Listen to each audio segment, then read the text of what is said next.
Nazareth was a city like any of the small cities that littered the dusty landscape of Galilee. Mary, too, was like any girl in the town. She was young and pretty, and she would soon be married to Joseph. As the sun set in the west and the evening settled in shadows upon the city, the night turned to inky darkness. All at once, Mary woke with a start. Her eyes burned against a brilliant light, and she closed them tightly. It made no difference. The voice spoke. "Mary, you needn't be afraid." The angel told Mary that she had found favor with God and that she would give birth to a son. With great patience, the angel explained that through a miracle of God she would be with child, and that the son she would bear would be the Son of God. She considered this for only a moment before answering the angel. A moment later, the angel was gone, and the night was still. With the first signs of dawn, Mary raced to find Joseph. As her story poured out of her, she watched his face turn from worry into disappointment, and finally into a cold resolve. He backed away from her a step at a time, saying nothing. How could he be expected to believe that this baby had not been conceived in some shameful way? Joseph's plan was to end their engagement quietly, but that would be difficult in such a small town. Then, one night, heaven visited the city of Nazareth once again. Joseph, as he lay sleeping fitfully upon his mat, encountered an angel in his dream. The angel told him that he should not be ashamed of Mary because, in fact, everything she had told him was true. As he awoke, relief flooded Joseph's heart, but he also knew that their tiny village would not understand. They wouldn't believe, just as he hadn't believed. Nazareth was a town of only a few hundred people, and when Mary began to show, news would travel quickly. There would be whispers. There would be shameful looks and barred doors, and the coldness of isolation. But deep inside, there was something else coursing through Joseph's veins. He'd been visited by heaven. God's voice was once again speaking into the world, speaking into his world and Mary's world. Joseph looked from his window and into the night sky above, wondering what might lay beyond the stars, but also wondering what might be so close at hand. A few months later, and hundreds of miles away, other men would be looking into the same sky and considering those stars. This group of men were philosophers and scientists, learned men of great prestige and even greater power who looked to the stars searching for meaning and significance. On one such night, the silence was suddenly broken as one of the men stood and exclaimed, pointing wildly toward the west. There, hovering a little ways above the horizon, was a star unlike any they'd ever seen. As they squinted their eyes toward the west, they were filled with the excitement that always comes with discovering something new. But one of them was reminded of something very old, something he had read once, quite a long time ago. It was a prophecy that told of one who was promised. I see him, but not now. I behold him, but not near.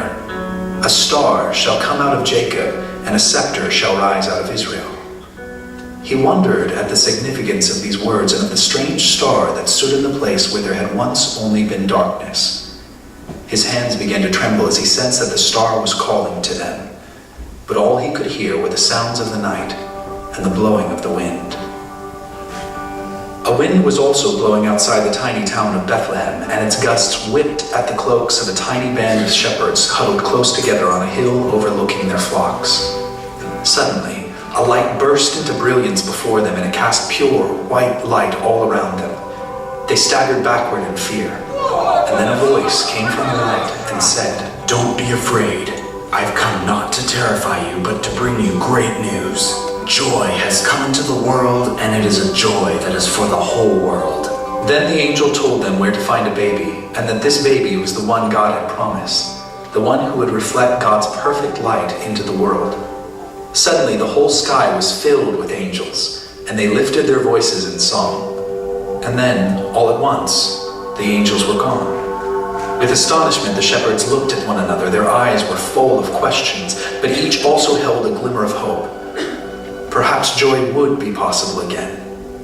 For God's light had broken into the darkness of the world. A new journey had begun. By now, each of the wise men had seen and discussed the ancient words that had been unearthed, declaring that the arrival of someone of great importance would be marked by a star. When one of them had first mentioned the idea of following the star, the others had been incredulous. But hour by hour, their scorn had melted away and had been replaced by something else. Too many nights had they sat gazing, wondering and theorizing. The star had caused hope to spring up in them. Hope that their musings might actually mean something, that the world might mean something, that perhaps that distant star that was unlike any other might mark the birth of a king who was unlike any other. And so they began a journey, hoping that they were not wise men on a fool's errand. In the wilderness outside Bethlehem stood a small group of bewildered shepherds. The shepherds' eyes had been filled with the light of heaven, and now the night seemed darker than any they'd ever seen. Without waiting for their eyes to adjust or for the light of the moon to guide their steps, without giving thought to their flocks or the distance they had to cover, they began to run, setting their eyes on the dim, burning lamps of Bethlehem. Joseph hurried from place to place through the narrow streets of Bethlehem. Caesar Augustus, whose Roman Empire ruled much of the ancient world, had decided to take stock of all that was under his command. And so every man, woman, and child would be counted from the city of their ancestry. The city was full of strangers and foreigners due to the census, and every room in every inn was full. The last few legs of the journey had been particularly difficult, as it had become more and more apparent that Mary would be giving birth in the next few hours. As Joseph pounded on door after door, he couldn't help the despairing thought that it felt as though the exclusion they had suffered in Nazareth had followed them to Bethlehem. At last, Joseph returned to the door of an innkeeper whom he had spoken with earlier. The innkeeper hadn't any room in his inn, but he had offered the family a place in the stable among the animals. Joseph, believing such accommodations beneath them and not wanting his son to be born amid livestock, had moved on, hoping to find something better.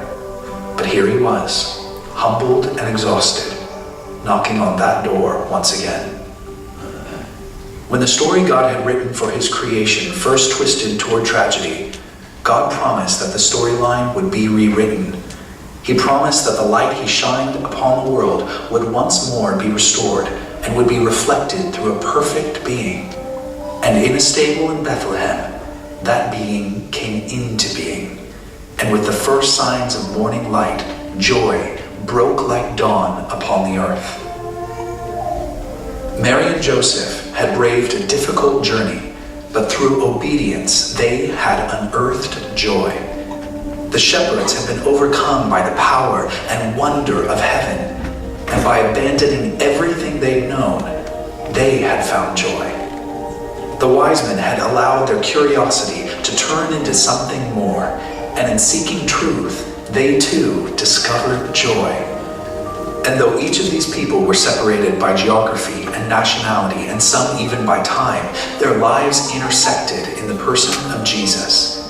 Even today, some of us may come by obedience, some by abandon, and some by seeking. But all of us can discover joy in Jesus. Our lives too can intersect with his. For his promises tell us that there is hope for our lives and for the world in which we live. His presence among us, once again reflecting the true light of God, makes those promises possible. For the story God began after the fall took a great and wonderful turn with the birth of Jesus. Even now we can see the clues and whispers that point to the wonderful ending he has in store, and in that we find joy.